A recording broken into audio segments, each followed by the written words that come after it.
I'm Dr. Tyson Morostiga. And I'm Dr. Derek Moore, and we're your sports quacks.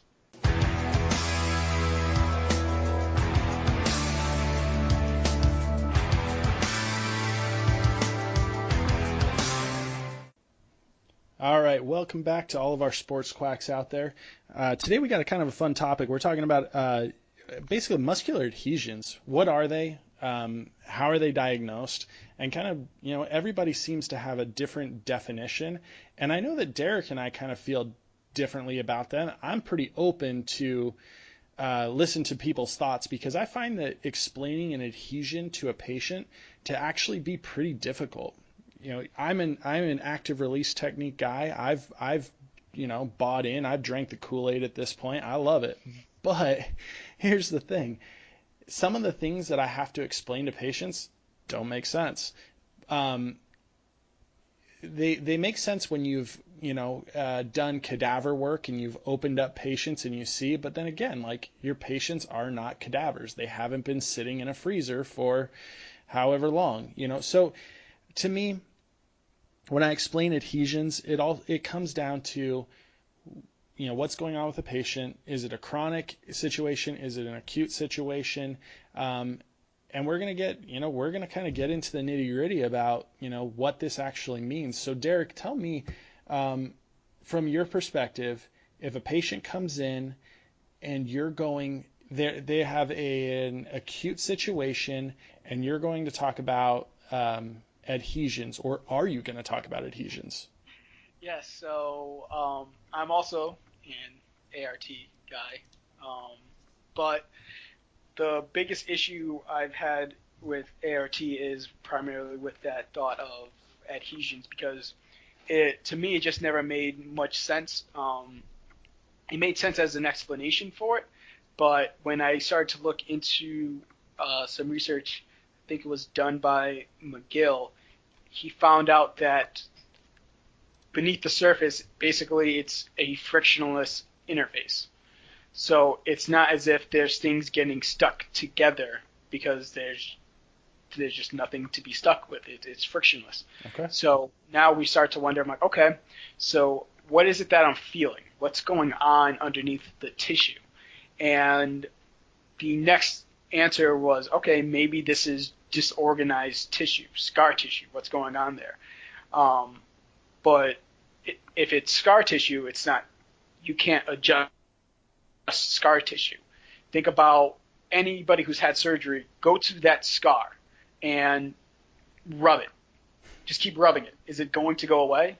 No. No. It doesn't. So so what we do manually is not going to affect quote unquote scar tissue. Scar tissue, in order for you to get it removed, you have to get it surgically removed. They have to cut you open. They have to cut it out. That's the only way to get rid of actual scar tissue. Well, a lot of people might argue that too, right? Like, because say, like, I remember going to Connect. I took ConnectX, right? And Yep. I've done Graston and stuff, and I've looked at that, where people will sit and they'll go, okay, I've scraped different things with a tool, different scars, and they've gotten smaller, right? I've done that with keloided scars on patients who are post cesarean section. They'll have Okay. a really keloided scar, and I'll do light ConnectX, and the scar will drop. Now, but I also think that's a different situation, though, when you have a keloiding issue and it's really bumped up versus, hey, I had surgery years ago and I have a buildup of scar tissue around a joint, or I'm losing range of motion to a joint. Does that make sense? Right. Yeah. Absolutely. And you can even make an argument on the acuteness of that scar. Sure. Sure. So there's a theory of what they call mechanotransduction, which is basically applying a directional force onto a structure enough times that it starts to deform the structure. So my example of that is, think of it as, Tice, you grew up in Pennsylvania, so you went through a lot of snow. Mm-hmm. And in a bad city where you have potholes all over the place, and they just do a poor job at paving the street. Yeah. You just dump it there, and then that's the same thing that what can happen with tissue is, after an injury, instead of it being a nice streamlined surface, it can be there can be a disorganization of the collagen fibers Yep. and the connective tissue, and that can be sometimes what a patient might call scar tissue or adhesions. The biggest problem that I just have with it is, to me, it's very much like subluxation. Ooh.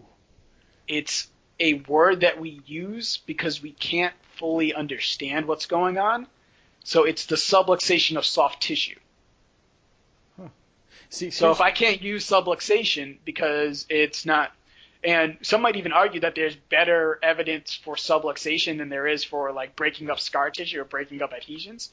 So it's more of like, okay, so if I'm not going to say subluxation, and I feel adamant about not saying that because that's not what's actually happening, how can I also then go back and say adhesions or scar tissue when I'm not 100% sure of what's actually going on there, and maybe that's not what's happening? So let me ask you. So let's talk about this though. Because to me, when I look at basically when I talk to different providers, they'll talk about different types of adhesions, right? Like some people will classify an adhesion with a trigger point, right? They'll go, hey, you have an adhesion because the muscle fascicles, they overlapped and they won't let go. The actin and myosin heads won't let go. So that creates an adhesion because the fascicles are adhesed together, right?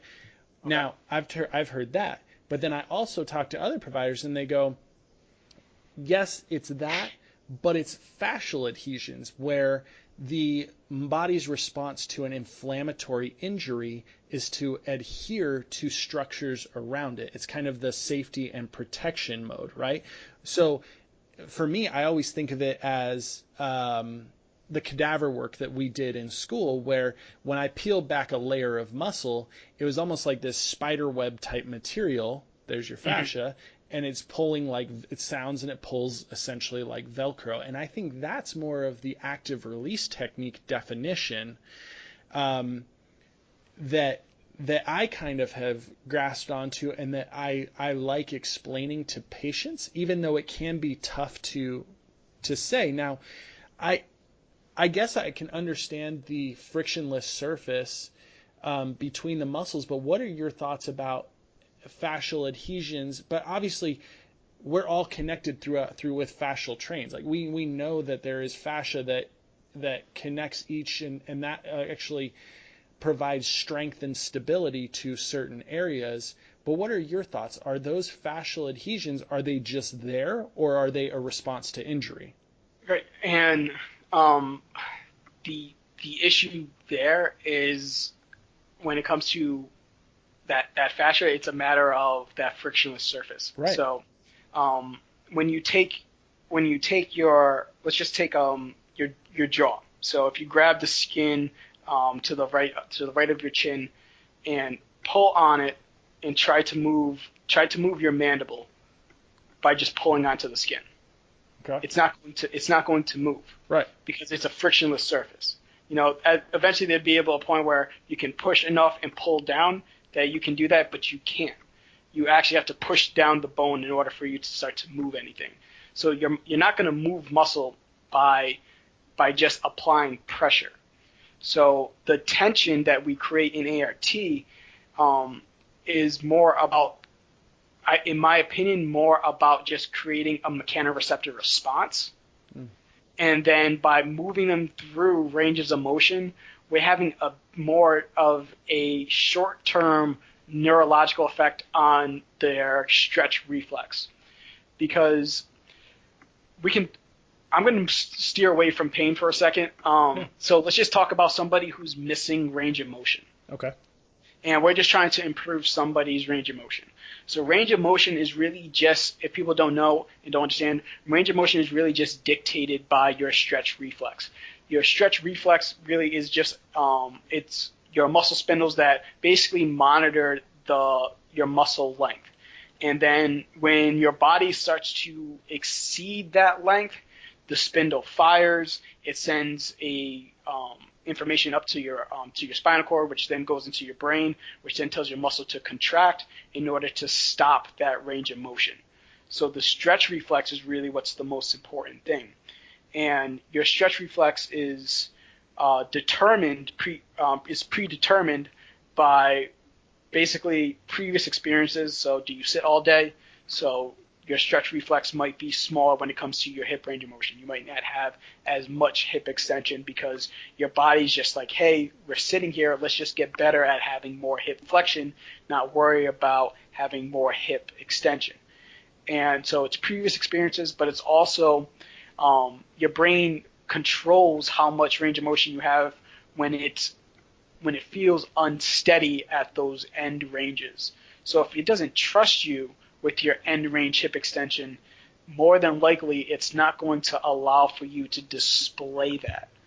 But if I do a couple of passes on your psoas and give you a couple of stretches, where you're doing long-term holds, what that's going to do, it's going to increase, it will decrease your stretch, it will increase your stretch tolerance, which will basically allow for you to have more range of motion. So it's more of in my opinion, when we start to do things, it's more of a neurological effect when we're talking about range of motion. But when it comes to pain, when we start to apply different types of pressure and take them through ranges of motion, I think that's just more of afferent information we're sending to the brain, mechanoreceptor information we're sending to the brain, trying to tell them like, hey, there's nothing major going on here. Allow for this to be more pain-free. We're basically just trying to stop nociception. Man, that's a ton of good information you just gave me. Sorry, I don't mean to cut you off there, but no, it's and it sucks, but it's great at the same time because I loved ART. ART is great, and it allows for me, like we've discussed before, it allows for me a better understanding of the body. But as I've taken other courses, it's challenged me to say like, okay, what am I trying to affect here, and can I reverse engineer that? How much into the biology can I start to really get back into it to start to explain what I'm doing? Because if I can understand it at a higher level, for me, it's easier to dumb it down. Because for some reason, I've just always been like that, where I can dumb things down to a certain level. And I just feel comfortable with telling my patients, hey, so this stuff isn't moving very well, so we're just going to get it to move better. Yeah. And patients patients understand. Because if a patient ever asked me like, hey, why is my hip tight? I was just telling them like, well, like your body's getting used to that position.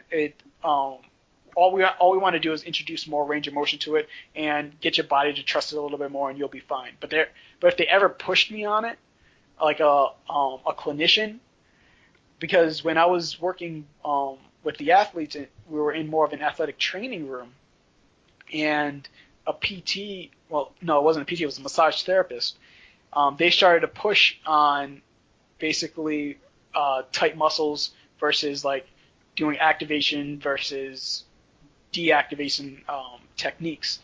And I was telling them it doesn't matter. Like there's no such thing as activating and deactivating a muscle. When you're doing an exercise, you're just cueing them. Sure.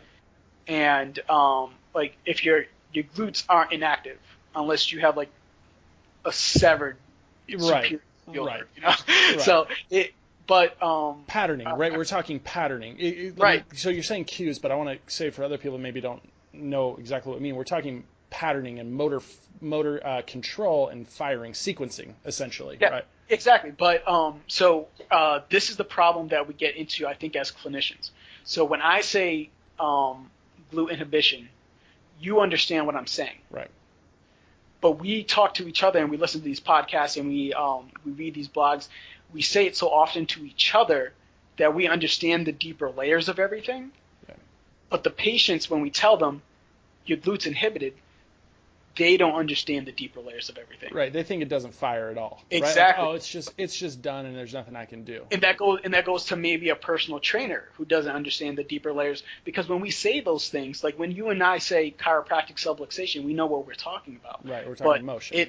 Right. Exactly. But the ortho has no idea what we're talking about. So even though we find like these dumbed down ways of explaining things that we've become comfortable in using those dumbed down explanations as validation for what we're doing. But if I pressed somebody hard, so I pressed the massage therapist, I pressed him. I was just like, so what are you doing? Like, why is it inactive? He was just like, well, it was inactive because these other muscles are firing too much. Dominant, sure. So I was like, how do you determine that they're firing too much? What is firing too much? And he was just like, well, because that's where he has the pain. I was like, so it's firing too much and that's where the pain is. But nociception distorts motor control. Mm-hmm. So how do you even know where to start?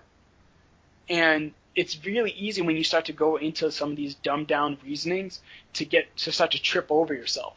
Right. So a lot of times I just try to avoid that situation. And I'm like, okay, I really don't know if you have adhesions there. I don't know what's going on structurally. That's what's going there. But I know what I'm trying to achieve, and this is the pathway that I'm trying to achieve it. Yeah.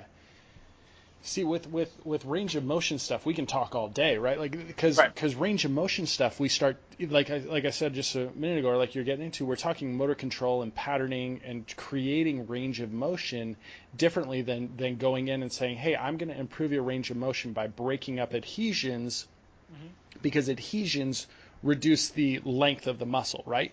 So that's one of the arguments that a lot of people will make, is that if you have adhesions, it will reduce your ability to lengthen the muscle. And then we get into this pattern of saying, okay, well, if it's not lengthening because of adhesions, then we need to stretch, and we need to stretch, and we need to stretch. Now, as sports chiropractors, one thing I have to make sure that I say is that by improving tolerance into a certain range, so meaning that we overstretch, right, because we're trying to improve this lengthening, I'm going to just flat out say it. You do not improve performance. Does that make sense?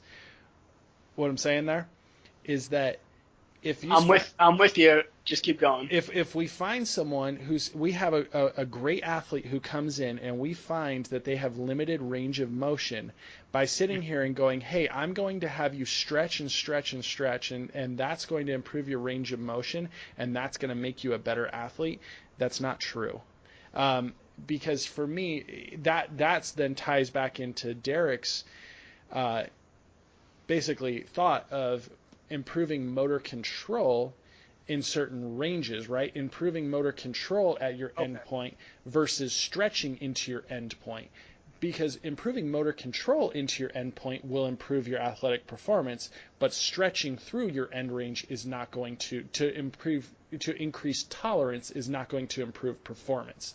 Kind of. Okay. What do you? So the only place I deviate from that is that's true up to the point, unless they actually have a limitation that's impeding their performance. Right. If we're going active versus passive motion, correct?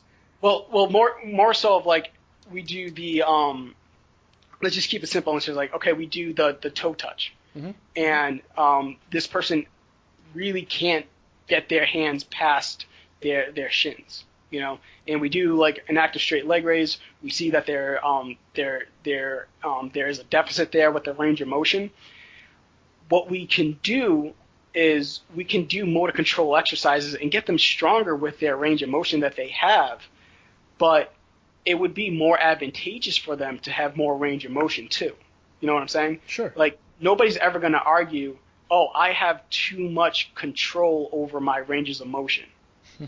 The issue is more so of like, oh, they have too much passive range of motion.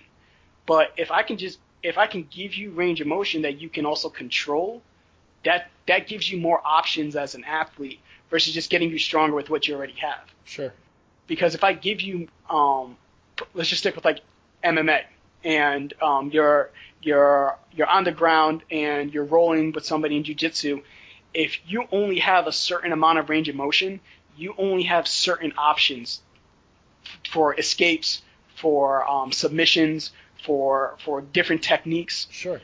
Versus if I give you more range of motion and then I give you control of that range of motion, now you have the ability to spin out of that arm bar. You have that ability to really get Yeah. into like an omoplata position and stuff like that. So it's more so of like, is there an actual range of motion deficit?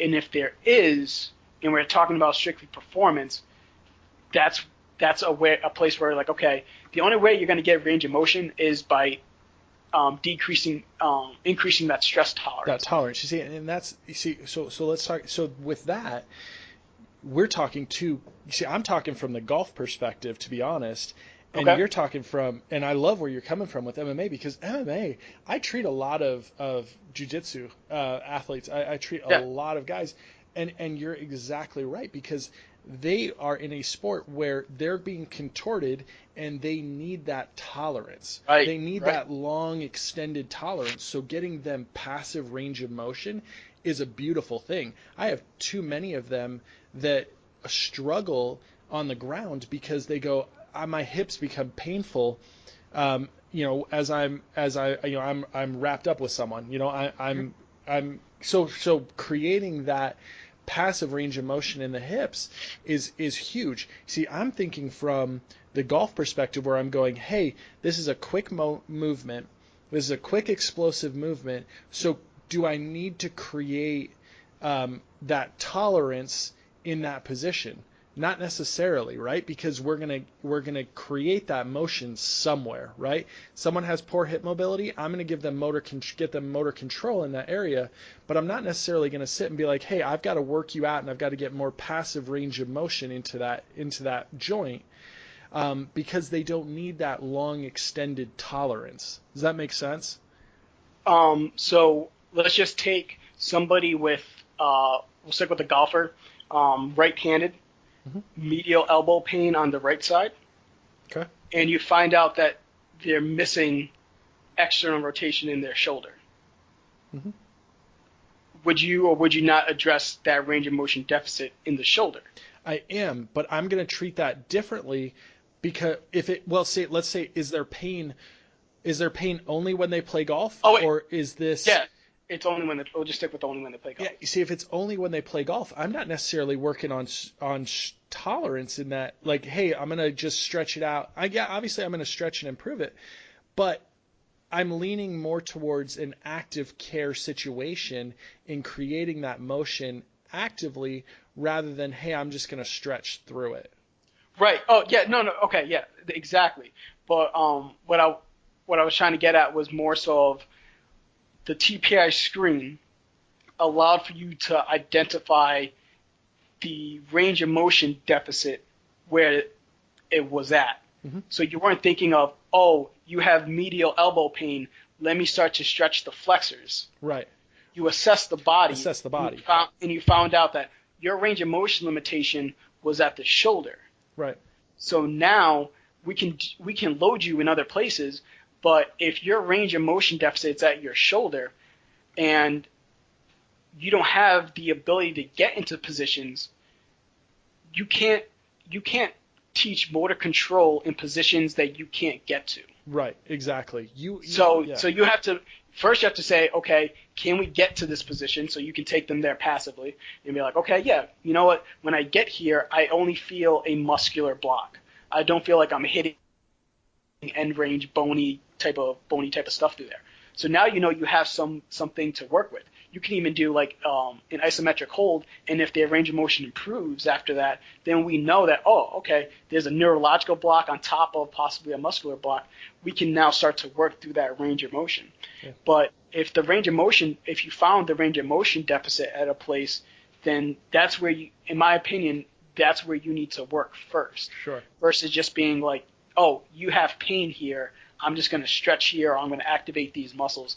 Like, you have to start to figure out, all right, do I have an assessment tool to find, hey, is this a muscular deficit? Is this a bony adaptation? Is this a neurological thing that's going on? And then go from there.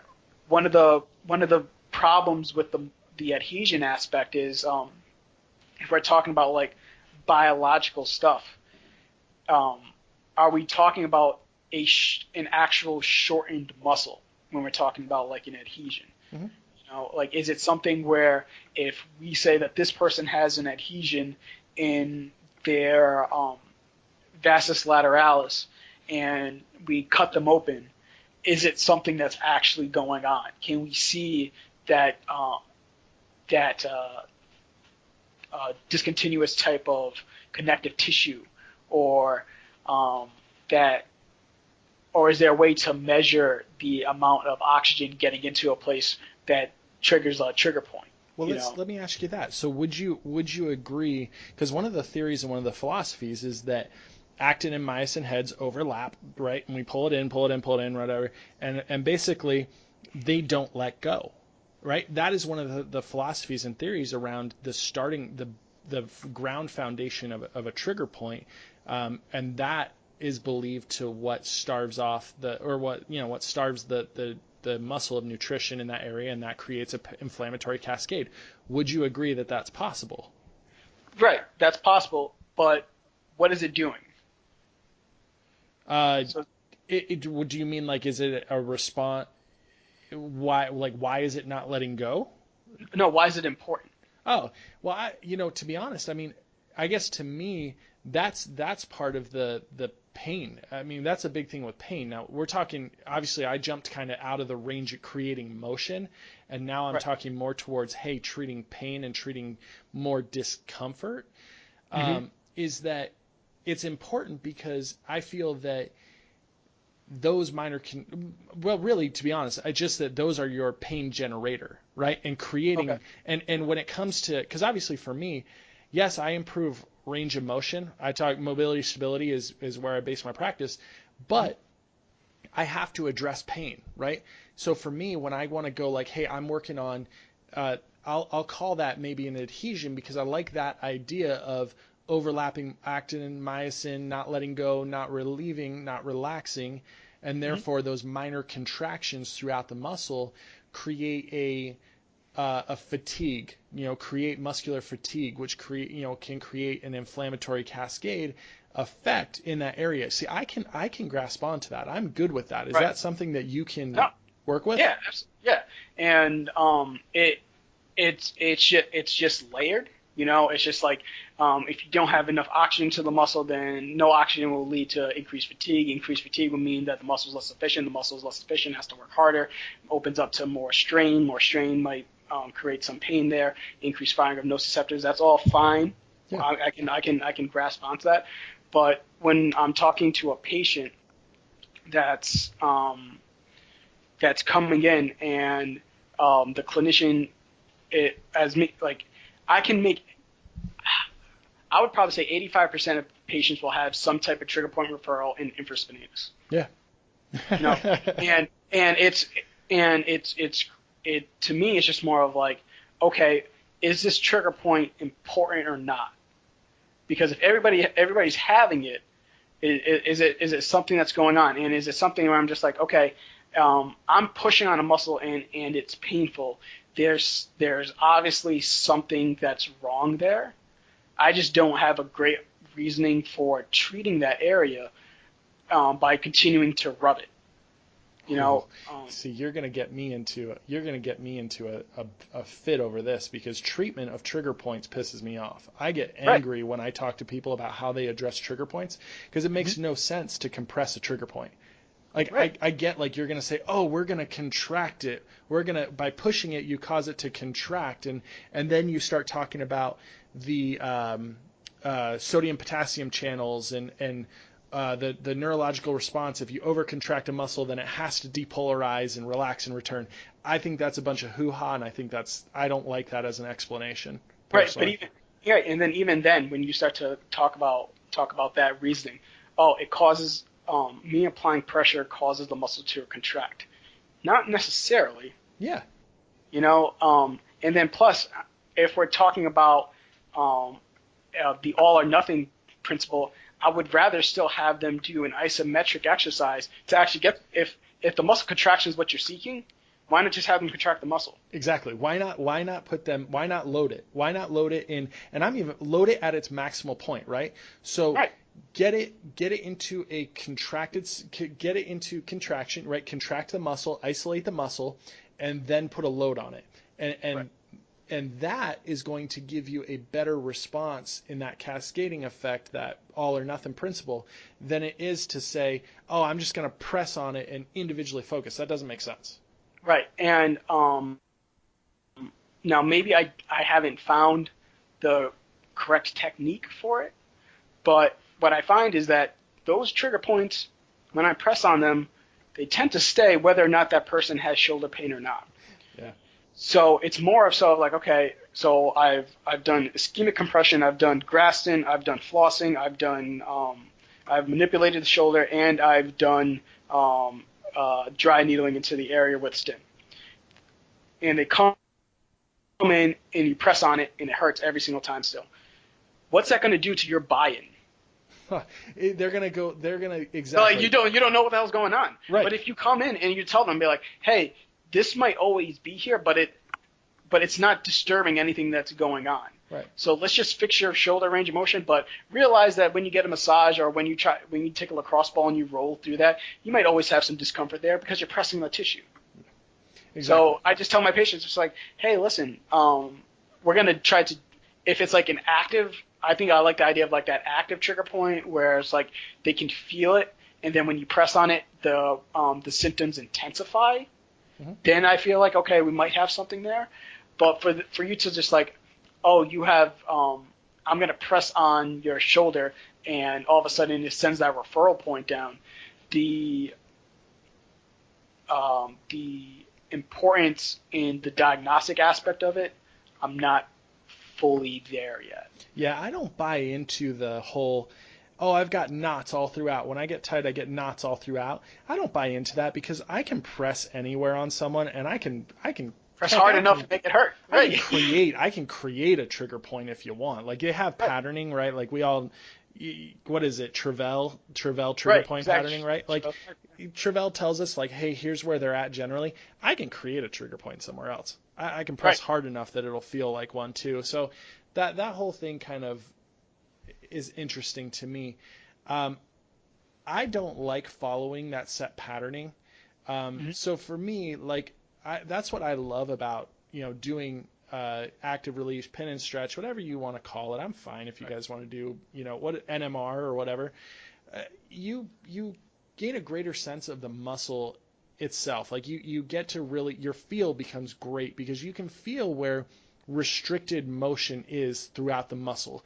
To me, that's the key, is I'm looking for restricted motion. I'm not necessarily looking for a trigger point location. When I work the muscle, I'm working the full length of the muscle. I don't just hit one aspect and do my ART on one point. I literally do ART across the entire muscle belly and tendon. That to me is the proper use of pin and stretch. It's not, hey, I'm finding a trigger point, I'm pinning it, and I'm moving the muscle. That doesn't make sense to me. I think you have to work the entire length of the muscle to be able to alleviate, to me, what I'm going to call an adhesion. Right, and it's that I think the biggest point in doing manual therapy is not necessarily getting dogmatic about it and being like, oh, I'm an ART guy and everything that they say to me is gospel. Right. It's more so of like, ART is great because it allows for me to know more about the body. My manual therapy skills get better. And when patients say when clinicians say like, oh, manual therapy and palpation doesn't mean anything. Watch Stuart McGill. Nobody's arguing with Stuart McGill when he palpates a person's spine and says, you have a disc injury at L4, L5. Nobody argues with him on it. For some reason, like, chiros get like destroyed when they start to call out things through palpation. But when McGill does it, everybody's fine with it, And it's because for some reason there's a level of understanding that, oh, McGill is top tier, so if he's doing it, then it's okay. Then it's okay, right? And that's what. But you don't get top tier without practicing. Exactly. So you have to touch people. Yeah, you see, I hate the whole. One thing that when I was in school, I remember getting really bittered and frustrated with certain people because they got like really religious with certain people. Like Right. everything that they said was great. Like the Kelly Starrett's and the Stuart McGill's and stuff like that. Like everything they said is the greatest thing ever. And I probably am at fault because I think I probably did that with ART. But the problem with palpation is that as chiropractors, we want to connect static palpation with subluxation, right? And there is nothing wrong with statically palpating someone and calling motion restrictions or saying that there is a likelihood of motion restriction. I don't. That's where we get into the whole, hey, I palpated this joint and it's out of place, right? Right. And so for me, I love I like I like what you said there about, you have to be able to. The reason why, actually, let me go back. The reason why I think Stuart McGill can pull that stuff is because he is so anatomically sound. Right. When he touches someone, he can tell you exactly what he's touching and what he's doing, and that's why his diagnosis is legit. And that's what we have to do as chiropractors, is that you have to have a sound understanding of what you're touching to be able to explain to people. Right. Absolutely. And one of the other things is, I don't want to sound as though I'm like poo-pooing freaking manual therapy. The biggest problem I have right now is mostly just through confirmation bias. And if you go into a situation saying like, this is what I think a tight muscle feels like, then every time you feel that, you'll start to believe that that's what a tight muscle feels like. Mm-hmm. And it's starting off from a shaky foundation from the beginning. So I implore students to do ART, to do NMR, to do FRC, the FRA, and to do Graston, to do ISTM, to listen to everything, because if I'm going to learn manual therapy, I want to learn from the people who are seeing success with their treatments too. But I'm also going in there with questions. So like, I'm more upset that I haven't taken an ART course in over, I think it's at this point over like a year and a half. So unfortunately, I'm sorry, no longer full body certified in sections. What's it now, like 5, 6, and 7 now? Yeah, whatever it is. But it's I had the opportunity to talk to one of the docs on my last one, and I brought up the frictionless surface, and he told me, he was just like, yeah, ART doesn't really acknowledge it, so sorry. Like, cool. All right. But I was happy. I was honestly happy with that answer. I was just like, all right, cool. They just don't acknowledge that. They are actively just saying like, hey, we're just going to pretend that doesn't exist, and we're just going to keep doing what we're doing. So let me ask you this, and this is it's late in the podcast, and maybe we just leave this as an open question for a future one. But there are a lot of protocols that ART does where they talk about holding one muscle and moving the opposite muscle away from it. Yeah, a lot of protocols. Yeah. Is that possible? possible? I agree with that assertion that there's a lot of protocols. I'll just leave it at I agree that there's a lot of protocols. Yeah, exactly. I agree that there are a lot of protocols for ART. So that's where we're going to get like our nerve flossing and stuff, and that's where we're going to get those kind of things. Like if you floss a nerve, do you really pull it through those surfaces?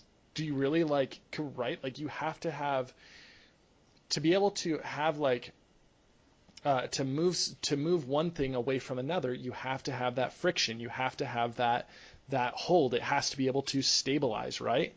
Mm-hmm. So which is also confusing too. And once again, we're getting late into it. Yeah. But McGill does it when he says there's and Mackenzie also acknowledges there's a term called an adherent nerve root, where if you start to flex and extend the spine, the cervical spine, you can pull on the nerve roots in the lumbar plexus, mm-hmm. which can make symptoms worse too. So now we're talking about it anatomically. Maybe the fascial line is frictionless, But in order for you to have a quote unquote adherent nerve root, you're implying that there's some type of friction. Yeah. So maybe are we talking about, is there a difference proximally versus distally that we just haven't discovered yet? And I think that's kind of where we're at with manual therapy. There's a lot of things we haven't discovered yet, and a lot of things that we're still working on. Sounds like a good conversation for later, because that's something that I've seen with patients all the time. But since we're getting late in this podcast, and obviously there's so much more we can talk about. But here's the thing.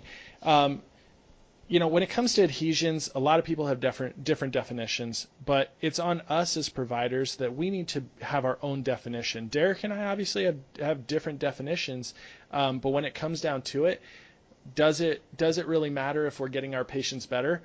Not really. The language that we use is unique to ourselves, and I think when we're open to other things and we're open to listen to each other's definitions, it actually strengthens where we're at. I know that I learned a lot this evening about different ways to view adhesions, different ways to create range of motion. So keep an open mind when it comes to adhesions and different muscular pathologies. But like always, like us on Facebook, Instagram, Twitter. Hit us up with questions. We love hearing from you guys. We want to be able to grow this podcast and talk about different things that you might be dealing with as a clinician or as a patient. We'll talk to you guys later.